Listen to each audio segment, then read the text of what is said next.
Hello everyone, welcome to G centric. और GATE 2022 में बेहतरीन क्वेश्चन पूछा है। सिर्फ आपको क्वेश्चन को रीड करना है, डायग्राम बनाना है और जो आपने सीखा है, समझा है, प्रैक्टिस करी, उसको अप्लाई करना है। चलिए क्वेश्चन पढ़ते हैं। अ 3 phase grid connected voltage source converter with a DC link voltage of 1000 volt. तो सबसे पहली लाइन में तो पता करें कि भाई कौन सा कन्वर्टर है, ये रेक्टिफायर या इन्वर्टर है। तो डीसी लिंक वोल्टेज आपको दे रखा है 100 volt is switched using a sinusoidal pulse width modulation. PW में आ गया, इसका मतलब ये इन्वर्टर का क्वेश्चन है, इन्वर्टर का क्वेश्चन है और साथ में क्या दे रखा है, 3 फेज ग्रिड दे रखा है, मतलब 3 फेज का काम है, मतलब ये मॉड्यूलेशन इंडेक्स वगैरह पूछने वाले हैं। If the grid phase current is, grid का जो फेज करंट है वो 10 एम्पेयर है and the 3 phase complex power supplied by the converter is given by -4000 -j300 volt ampere. मतलब एक्टिव पावर और रिएक्टिव पावर ये तो हमें क्लियर है, complex power. Then the modulation index used in the sinusoidal PWM is, आपको पूछा है modulation index की वैल्यू क्या होगी। देखिए यहां पर अगर हम देखें तो इसको डायग्राम फॉर्म में अगर देखें अच्छे से तो ये है वोल्टेज सोर्स इन्वर्टर, क्लियर है। और यहां पे गया है सप्लाई, ये सप्लाई कितनी दे रखी है आपको, डीसी लिंक की जो सप्लाई है 1000 वोल्ट आपको दे रखी है। ये हो गया वीएस, ठीक है, ये हो गया वीएस। उसके बाद जो लोड है ये एक्चुअली ग्रिड है हमारा, क्या है ये, ग्रिड, GRID, ग्रिड, ठीक है, 3 फेज ग्रिड है आपको गिवन है, क्लियर है। अच्छा, इसका फेस करंट भी आपको गिवन है, फेस करंट, ये फेस करंट आपको गिवन है कितना, 10 एम्पेयर। और फेस करंट अगर कुछ भी मेंशन नहीं तो बाय डिफॉल्ट आरएमएस होता है। क्या होता है बाय डिफॉल्ट, ये हमारा आरएमएस वैल्यू होता है, इस चीज का ध्यान रखना है, क्लियर है। और ये जो कन्वर्टर है ये सप्लाई कितना कर रहा है, ये पावर सप्लाई कर रहा है, मतलब एक्टिव पावर और रिएक्टिव पावर यहाँ पे सप्लाई हो रहा है ना। माइनस प्लस का लोड लेने की आवश्यकता नहीं, क्या साइन होगा क्या नहीं होगा। तो ये पावर सिस्टम का क्वेश्चन नहीं है, ये पावर सिस्टम का होता डेफिनेटली हमें साइन पे बहुत ज्यादा फोकस करना होता, बट पावर इलेक्ट्रॉनिक्स में साइन को लेके बहुत ज्यादा वरी नहीं होना है। एक्टिव पावर है वो दे रहे हैं, इस वजह से ले दे रहे हैं, उस वजह से एब्जॉर्प्शन, पावर डिलीवर एब्जॉर्प्शन का जो कॉन्सेप्ट में नेटवर्क थ्योरम बताया वही लगेगा, बट उसका काम नहीं, यूज नहीं होगा, यूज केस बहुत ज्यादा यहाँ पे नहीं है। अब देखो यहां पर क्या होगा, ये एक बार हमें आउटपुट पता चल जाए थोड़ी देर के लिए, है ना। तो यहां पर फेज बनाया है, ये पर फेज डायग्राम है, तो यहां पर फेज वोल्टेज भी होगा, पर फेज वोल्टेज भी होगा और यही पावर इसको जा रहा है, मतलब एक्टिव पावर, ये हम ये बोल सकते हैं कि 4000 आपका एक्टिव पावर है और किलो वाट में, है ना, और 3000 reactive power, active power reactive power जा रहा होगा। और यहां पर ये जो आउटपुट वोल्टेज है, अच्छा अब यहां पर चीजें क्या है कि सिंपल आउटपुट वोल्टेज नहीं है, अब ये 3 फेज कौन सा है हमारा, 3 फेज, और यहां पर साइनोसॉइडल एसपीडब्ल्यूएम टेक्निक है, एसपीडब्ल्यूएम टेक्निक है। तो एसपीडब्ल्यूएम टेक्निक में हमारे पास जो फेज वोल्टेज आउटपुट का जो फेज वोल्टेज होता है, और वो भी काय में होता है, फंडामेंटल का, काय का होता है वो हमारा फंडामेंटल का। और देखिए गाइस, जो एक्टिव पावर है उसमें जो कंट्रीब्यूशन होगा वो फंडामेंटल कंपोनेंट की वजह से ही होता है, ठीक है। तो फंडामेंटल कंपोनेंट आ गया हमारा फेज वोल्टेज, और ये आरएमएस वैल्यू है। तो हम लोग अगर नॉर्मली अगर पीक वैल्यू देखें हमारी, है ना, पीक वैल्यू, क्योंकि ये हम काय में निकालते हैं, पीक स्टैंडर्ड फॉर्मूला अगर हम देखें हमारा जो हमने पढ़ रखा है पर फेज, तो ये हो जाएगा हमारा M A into V S by two, M A into V S by two, ये हो गया है पीक।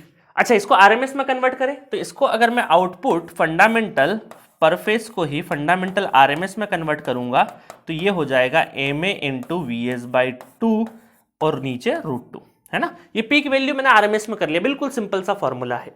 अब मुझे अगर वीएस रेडिली अवेलेबल है 1000 वोल्ट, ठीक है, एग्जाम में कैसे सोचना है, देखो ये फॉर्मूला लिख दिया हमने, जो कॉन्सेप्ट इसमें पूछ रहे वो कॉन्सेप्ट हमने लिख दिया, ठीक है भाई सब यहां तक लिख दिया हमने, 3 फेज में यही जानते हैं हम, पर फेज में जो जानते हैं वो लिख दिया।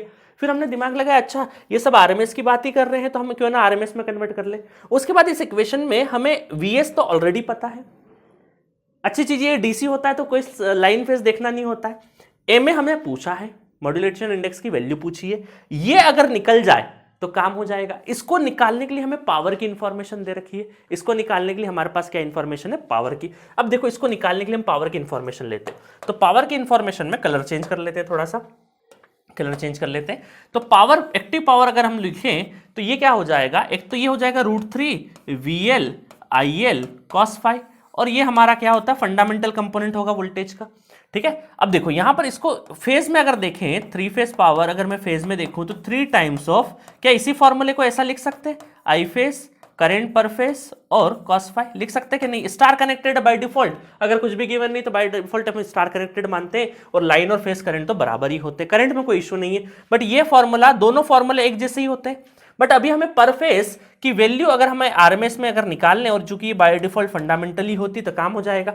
अब देखें यहां से पर फेस अगर ये फंडामेंटली होता है, क्योंकि एक्टिव पावर में जो भी कंपोनेंट होता है फंडामेंटल का ही होता है, ठीक है। तो यहां पर थ्री फेस पावर हमें दे रखा है कितना दे रखा है, थ्री फेस पावर 4000 दे रखा है, 4000 हमें दे रखा है। अभी मैग्नीट्यूड से मतलब है हमें, तो साइन वाइन का कोई मतलब नहीं है। और करंट कितना है, 10 एम्पेयर दे रखा है, और यहां पर cos फाई वैल्यू हमें गिवन नहीं है। अब हमें क्या है, अगर मुझे मॉड्यूलेशन इंडेक्स निकालना है, मॉड्यूलेशन इंडेक्स निकालना है तो ये आरएमएस पता होना चाहिए। इसको पता करने में, ये सब आरएमएस ही है, इसको पता करने के लिए मुझे इस इक्वेशन में क्या अननोन है, cos फाई। पावर फैक्टर अगर पता चल गया काम आसान है। और अगर आपको एक्टिव और रिएक्टिव पावर पता है तो पावर फैक्टर निकालना आपके लिए दाएं बाएं हाथ का खेल है, जो हाथ लेना चाहे वो ले सकते हैं। तो cos फाई इक्वल टू क्या हम ऐसा बोल सकते हैं, ये एक्टिव पावर रिएक्टिव पावर क्या है, P आपको दे रखा है 1000, मैग्नीट्यूड वाइज बात करें Q दे रखा है आपको 3000। क्लियर है। और अगर यहां पर हम ये बोले 10 फाई अगर देखें, 10 फाई अगर निकालें तो ये होता है आपका Q by P, Q by P हो गया 10 फाई, तो 10 फाई हो जाएगा, आपको कैलकुलेटर भी यूज नहीं करना है, 3000 डिवाइडेड बाई 1000, तो ये कितना हो गया, ये आपका हो गया 3 बाई 4000 है ना, नॉट 1000, 4000 हमने 1000, हाँ नहीं 4000, 3/4। और परपेंडिकुलर अपॉन बेस होता है, 10 फाई क्या होता है, परपेंडिकुलर अपॉन बेस, तो परपेंडिकुलर अपॉन बेस, और ये कितना होता है 5, तो cos फाई कितना हो जाएगा, cos 5, तो base upon hypotenuse, base upon hypotenuse 4/5, तो 4/5 आ जाएगा। तो बस यहाँ पे आपको वैल्यू रख देनी है 3 इंटू 4/5, ये एज इट इज वैल्यू, आप चाहें तो सॉल्व भी कर सकते हैं, अदरवाइज आप डायरेक्टली यहाँ पे रख देंगे तो कुछ चीजें कैंसल आउट हो जाएगी। तो 3 इंटू 10 इंटू 4/5 ये हो गया हमारा पर फेस आरएमएस की वैल्यू। मॉड्यूलेशन इंडेक्स हमें निकालना है, और ये कितना हो गया 1000 2√2। क्लियर है। तो यहां से देखो ये कैंसिल हो गया, है ना। गेट के एग्जाम में क्या है, डायरेक्टली सारा कैलकुलेशन यहां सॉल्व नहीं करना, हो सकता है कुछ चीजें कैंसिल आउट हो जाए। तो ये 2√2 इंटू 4 डिवाइडेड बाय, ये हो जाएगा आपका 3 इंटू 10 इंटू 4/5। तो देखो कैंसिल आउट, ये हम एम ए अगर निकालें तो 4 से 4 कैंसिल हो गया, 5 दूना 10, 2 से 2 कैंसिल हो गया, इसका मतलब √2 डिवाइडेड बाय 3 हो जाएगा, है ना। √2 3 डिवाइडेड बाय करके देख लेते हैं ये कितना आ जाएगा, अभी करके देख लेते हैं अपन। √2 डिवाइडेड बाय 3,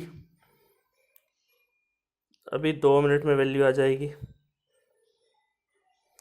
बस आखिरी में जाके कैलकुलेशन करना है, बाकी तो आसान है। इसका मतलब एम ए आ जाएगा 0.471 is the modulation index value, और वैसे भी लेस देन 1, तो जो एम ए है वो लेस देन 1 आना ही चाहिए था।